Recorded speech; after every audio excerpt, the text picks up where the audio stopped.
اعوذ باللہ من الشیطان الرجیم، بسم اللہ الرحمن الرحیم۔ عربی گرامر مختصر کورس کے حوالے سے آج ہم سبق نمبر 7 آپ کے سامنے بیان کریں گے، اور اس کا عنوان ہے اعراب کے حوالے سے، اعراب کے حوالے سے اسماء کی پہچان۔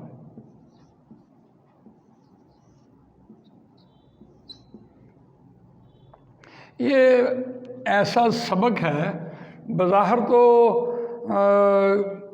اس کو پڑھنے کے لیے یوں سمجھتے ہیں کہ ذرا خشک مضمون ہے، لیکن اتنا خشک مضمون اس لیے بھی نہیں ہے کہ ہم نے اب تک کو جو لیسن پڑھا ہے کہ کسی بھی اسم کو پہچاننے کے لیے ہم نے اسے حالت کے اعتبار سے پڑھا ہے، جس کے 3 جز ہم نے پڑھے: فاعلی حالت، مفعولی حالت اور اضافی حالت۔ پھر وسعت کے اعتبار سے ہم نے پڑھے ہیں نکرہ اور معرفہ۔ عدد کے اعتبار سے ہم نے پڑھے ہیں واحد 1، تثنیہ 2 اور جمع 3 یا 3 سے زیادہ۔ اور جنس کے اعتبار سے ہم نے پڑھا ہے مذکر اور مؤنث۔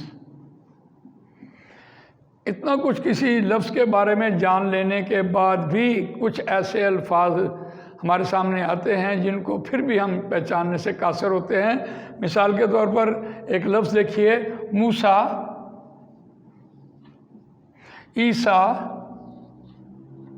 ایسے الفاظ کو پہچاننے سے ہم قاصر ہیں، حالت کے اعتبار سے، وسعت کے اعتبار سے، عدد کے اعتبار سے، جنس کے اعتبار سے ان ناموں کو ہم کیسے پہچانیں۔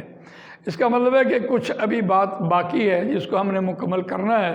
یہ ساری جو بحث تھی یہ ہے مفرد اسم کی۔ مفرد اسم ہم اس لیے بھی پڑھا رہے تھے کہ جب تک کسی اسم کے بارے میں کسی شخص کے پاس پوری معلومات نہ ہو تو اس وقت وہ کیسے اس کا استعمال کرے گا۔ جیسے ایک مشین کا ایک پرزہ ہوتا ہے، وہ مکینک اس کو نکال تو لے کہ یہ پرزہ خراب ہے، لیکن اس کے بارے میں اگر معلومات ہی نہ ہو تو وہ کہاں سے منگوائے گا، کیسے اس کو فٹ کرے گا۔ اس ایک پرزے سے جیسے کیسے دوسرے پرزے چلیں گے، کیسے مشین چلے گی، تو یہ اس کی اہمیت اپنی جگہ پر ہوتی ہے۔ اس کو دیکھیے، ہم نے اب تک کی پڑھائی میں جو چیزیں پینڈنگ کی ہیں وہ ہم نے دیکھا کہ اضافی حالت ہم نے آپ کو نہیں بتائی تھی، اور اس میں معرفہ کی اقسام میں ہم نے آپ کو مضاف نہیں بتایا تھا۔ اور اگر ہم نے اضافی حالت آپ کو نہیں بتائی اور مضاف نہیں بتایا تو اگلے اسباق میں ان کو مکمل کر دی جائیں گی۔ لیکن اس لیکشن کو دیکھیے کہ ہم ان الفاظ کو اب کیسے پہچانتے ہیں۔ دیکھیے، ایک لفظ ہے مورب۔ مورب ہوتا ہے ایسا لفظ جسے اعراب دیا گیا ہو۔ یہ اسم مفعول کے وزن پر آتا ہے، جیسے ہم کہتے ہیں مفعولی حالت، جس پہ کام واقع ہو، اسی طرح اسی وزن کے اوپر یہ آ رہا ہوتا ہے مورب، جسے اعراب دیا گیا ہو۔ یہ جو مورب ہے اس کی 2 اقسام بن جاتی ہیں۔ ایک منصرف ہوتا ہے، اس کا مطلب ہے پھر جانے والا، اور ایک ہے غیر منصرف جو نہیں پھرتا، غیر منصرف۔ یہ 2 کیٹیگریز اس میں آتی ہیں۔ دیکھیے، ایسے الفاظ، منصرف کی تعریف سنیے، ایسے الفاظ جو حالت فاعلی سے مفعولی میں اور مفعولی سے اضافی میں اپنے اعراب کو بدل لیں، وہ ایسے الفاظ منصرف الفاظ کہلاتے ہیں۔ یہ الفاظ عموماً زیادہ تر صفاتی ناموں سے آ رہے ہوتے ہیں، اور وہ تنوین لے کے آتے ہیں اور اپنے اعراب کو بدل لیتے ہیں ان۔ ایسے عابدن، عابدن، عابدن، صالحن، صالحن، صالحین، کافرن، کافرن، کافرین، فاسقن، فاسقن، فاسقین۔ تینوں حالتوں میں اپنے اعراب کو انہوں نے بدل لیا، اور زیادہ تر یہ صفاتی نام سے آ رہا تھا، اور قرآن مجید میں یہ بہت زیادہ استعمال ہوا۔ ایسے الفاظ جو منصرف الفاظ ہیں، پھر جانے والے، تینوں حالتوں میں اپنے اعراب کو بدلتے ہیں، وہ تقریباً 70-75% الفاظ استعمال ہو جاتے ہیں۔ ان کی پہچان ہمارے لیے مشکل نہیں ہوتی، یہ نکرہ اور معرفہ دونوں اعتبار سے یہ آ جاتے ہیں۔ لیکن دوسری کیٹیگری اس میں آ رہی ہوتی ہے غیر منصرف، اور یہ غیر منصرف ایسے الفاظ جو اپنے اعراب کو فاعلی سے مفعولی میں تو بدل لیتے ہیں لیکن اضافی حالت میں وہ نہیں بدلتے، زیادہ تر وہ ذاتی ناموں سے آ رہے ہوتے ہیں۔ مثال کے طور پر آپ دیکھیے ابراہیم، اب یہ فاعلی حالت میں ہوا، اور ابراہیمہ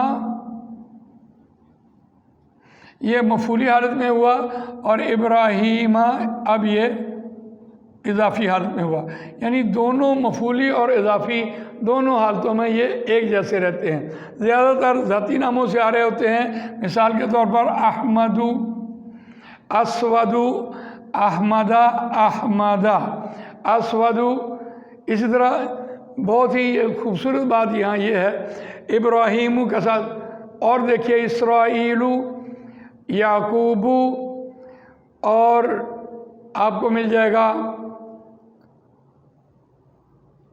اور بھی الفاظ، اسود، یہ بھی الفاظ مل جائیں گے آپ کو جو یہ ذاتی ناموں سے آ رہے ہوتے ہیں، الف لام نہیں لگاتے اور وہ تنوین بھی قبول نہیں کرتے، مفعولی اور اضافی حالتوں میں دونوں ایک جیسے رہتے ہیں۔ یہاں جو بہت دلچسپ بات ہے، دیکھیے مثال کے طور پر جہنم،